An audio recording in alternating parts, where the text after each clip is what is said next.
రెప్పపాటు పోకుండా motor కాలకుండా transformer కాలకుండా ఉండే విధంగా నాణ్యమైన కరెంట్ సరఫరా చేసుకున్నాం. రైతు చనిపోతే ఒక గుంట భూమి ఉన్న రైతు చనిపోయినా ఆయనకు 5 లక్షల బీమా వారం 10 రోజుల్లో వచ్చేటట్టు ఏర్పాటు చేసుకున్నాం. అదేవిధంగా రైతుల పంట మొత్తం ప్రభుత్వమే కొనుగోలు చేసి నేరుగా వాళ్ళ బ్యాంకులలో రైతు బంధు వచ్చే విధంగా చేసుకున్నాం. అదేవిధంగా ఇట్లాంటి కార్యక్రమాలతోని రైతులలో ఒక ధీమా, ఒక ఆత్మవిశ్వాసం కల్పించగలిగినాం. అంబేద్కర్ గారు వెనుకబడిన తరగతుల గురించి పోరాటం చేసిన జ్యోతిబా పూలే గారు చూపించిన మార్గంలో గత 70 ఏళ్లలో లేనటువంటి 1100 గురుకుల పాఠశాలలు వాటన్నిటిని జూనియర్ కాలేజీలుగా మార్చుకున్నాం. అవన్నీ కూడా మీ కళ్ళ ముందర ఉన్నాయి. కులము మతం లేకుండా దళితుల కోసం, గిరిజనుల కోసం, ముస్లిం వర్గాల కోసం, పేద వర్గాల కోసం, బలహీన వర్గాల కోసం 1100 రెసిడెన్షియల్ జూనియర్ కళాశాలలు ఈ రాష్ట్రంలో పెట్టుకున్నాం. దళిత బిడ్డలు, బీసీ బిడ్డలు, ఓసీ బిడ్డలలో కూడా నిరుపేదలు, గిరిజన బిడ్డలు ఎవరు కూడా విదేశాలకు పోయి చదువుకుందామంటే 20 లక్షల రూపాయల ఓవర్సీస్ స్కాలర్షిప్ ఇచ్చుకున్నాం. ఈరోజు ఇవన్నీ కూడా మాయమైనాయి. గత 5 నెలల్లో ఒక్క బిడ్డకు కూడా ఓవర్సీస్ స్కాలర్షిప్ ఈ ప్రభుత్వం ఇవ్వడం లేదు. దళిత వాడలు ధనిక వాడలు కావాలని దేశంలోనే ఎక్కడ లేనటువంటి విప్లవాత్మకమైనటువంటి మార్పు, సంవత్సరానికి 1 లక్ష కుటుంబాలు, 2 లక్షల కుటుంబాలు బాగు చేసుకుంటూ పోవాలని 10 లక్షల రూపాయలు ఇచ్చుకుంటూ ఒక కుటుంబానికి దళిత బంధు కార్యక్రమాన్ని తీసుకున్నాం.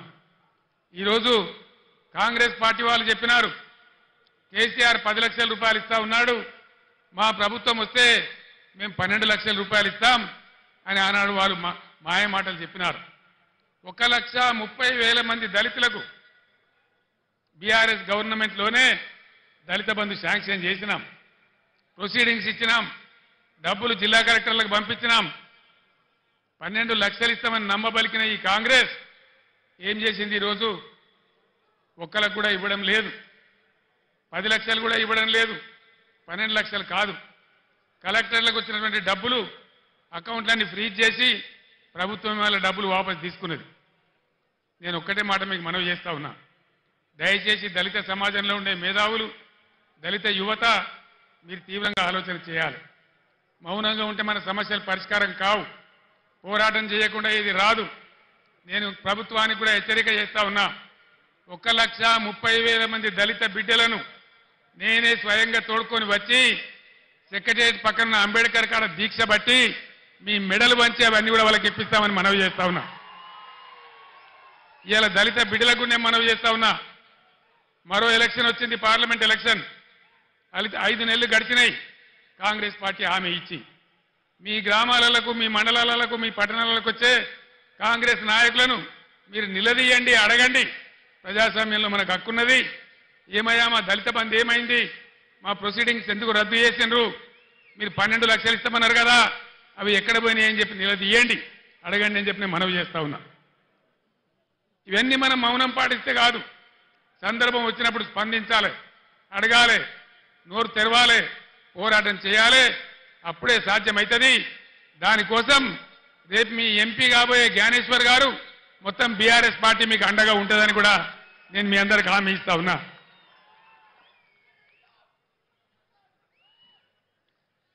గురుకులాలు పెడితే ఆర్ఎస్ ప్రవీణ్ కుమార్ గారు వాటిని అద్భుతంగా నడిపిస్తే 100,000 మంది పిల్లలకు ఐఐటీలో, ఐఐఎంలో, మెడిసిన్లో, ఇంజనీరింగ్లో సీట్లు వచ్చినాయి.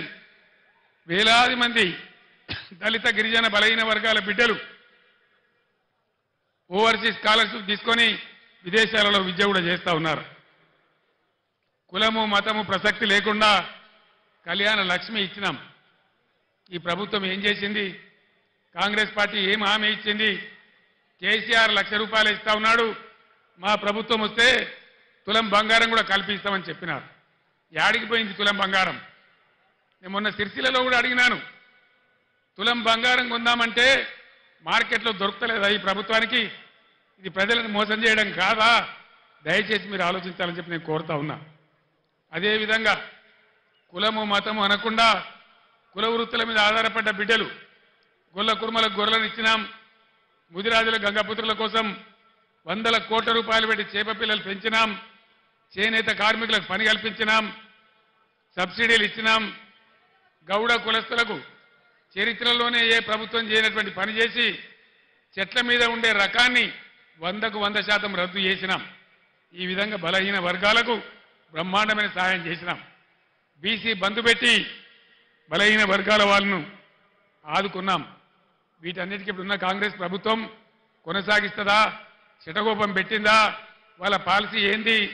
దయచేసి మీరు ఎన్నికల్లో కాంగ్రెస్ నాయకులను నిలదీయాలని చెప్పి నేను కూడా ఈరోజు కాంగ్రెస్ పార్టీని ప్రశ్నిస్తా ఉన్నా.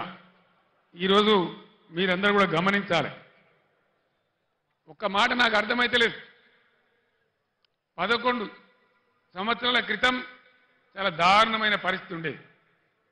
1.5 సంవత్సరంలో కరెంటును బ్రహ్మాండంగా తయారు చేసి రైతాంగానికి, ఇళ్లకు, పరిశ్రమలకు, ఐటీ రంగానికి అందరికి కూడా 24 గంటల సరఫరా 9 సంవత్సరాల పాటు ఇచ్చినాం. కేసీఆర్ పక్కకు పోగానే కరెంట్ ఎందుకు మాయమైంది? దీనికి కారణమైంది? ఇది ప్రభుత్వ అసమర్థత కాదా? వీళ్ళే మనకిప్పుడు జవాబు చెప్పాలని చెప్పి నేను కోరుతా ఉన్నా. చాలా సింపుల్ కదా, వీళ్ళు కొత్తగా ఏం చేసే అవసరం లేదు. గత ప్రభుత్వం ఎట్లా నడిపిందో అట్లా నడిపిస్తే సరిపోయే పరిస్థితి. దాన్ని కూడా ఇవ్వలేని అసమర్థ ప్రభుత్వం ఈరోజు ఉంది. అది కూడా మీరు ఆలోచన చేయాలని చెప్పి నేను కోరుతా ఉన్నా. మిషన్ భగీరథ అద్భుతమైన పథకం.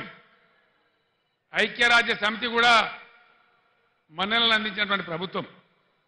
11-12 రాష్ట్రాల వాళ్ళు మేము కూడా చేసుకుంటామని ఇక్కడికి వచ్చి చూసి అభినందించిపోయిన పథకం. ఇలా మంచినీళ్ళకి ఎందుకు కొరత వస్తూ ఉంది? ట్యాంకర్లు ఎందుకు వస్తూ ఉన్నాయి? మళ్ళా బోర్లు వేసే పరిస్థితి ఎందుకు వస్తూ ఉంది? ఇది ఎవరి తెలివి తక్కువతనం? దయచేసి ఆలోచన చేయాలి.